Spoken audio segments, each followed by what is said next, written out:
Je vous remercie, Monsieur le Président, mes très chers collègues. En ce jour où nous sommes ici réunis, notre Assemblée nationale a rendez-vous avec l'histoire. Elle a rendez-vous avec l'histoire parce qu'il nous est demandé de poser un acte grave et solennel en enlevant l'immunité parlementaire d'un collègue député. Serions-nous, mes chers collègues, à la hauteur de la gravité de l'acte qu'il nous a été demandé de poser? Je l'espère. Je prie sincèrement que nous puissions être à la hauteur de la gravité et de la solennité de l'acte qui nous a été demandé de poser. Dans son épître aux Corinthiens, l'apôtre Paul, martyr de la foi, disait ceci à ses fidèles. Si le ministère de la condamnation est glorieux, le ministère de la justice est encore plus glorieux que celui de la condamnation. Oui, il avait tout à fait raison. Le ministère de la condamnation, c'est le ministère de l'examen des faits. Le ministère de la justice, c'est celui de la balance qui pèse et qui suppose les faits. Avons-nous été justes avec notre collègue? Avons-nous pesé et supposé avant de prendre la décision?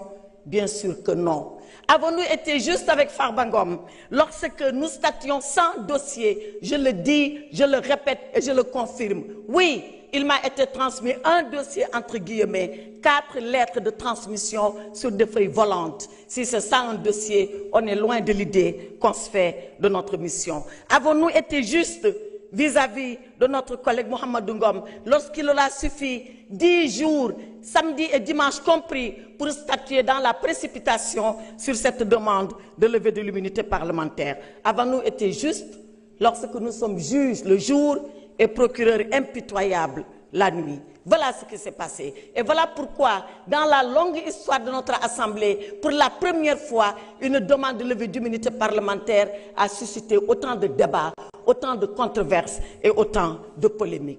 Et pourtant, il nous faut décider.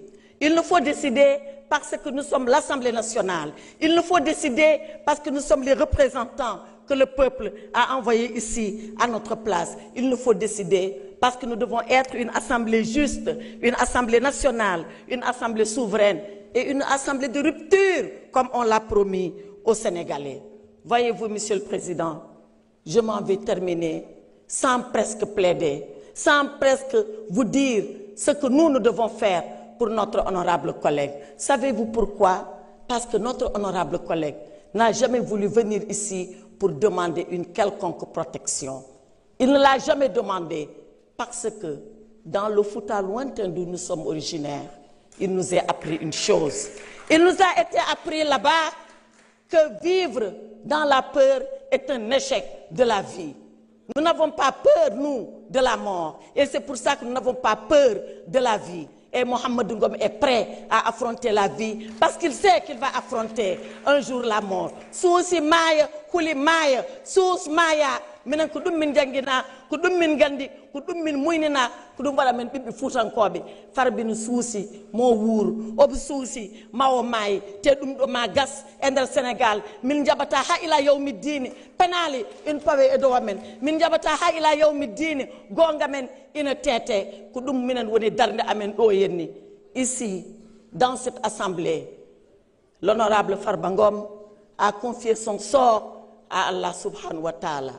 C'est le seul juge, c'est le dernier juge et c'est le meilleur juge. C'est le juge qui jugera ceux-là qui ont jugé. Jugeons pendant que nous pouvons encore le faire. Jugeons pendant que le peuple sénégalais nous regarde. Jugeons pendant que nous sommes là face à notre conscience. Le reste appartiendra à l'histoire et l'histoire jugera Mohamed Ngom. Je vous remercie, mes chers. Je vous remercie, honorable député, Madame Aïssata Tall Sall. Mes chers collègues, y a-t-il un orateur contre? Oui. Honorable député Abdou Mbow, vous avez la parole.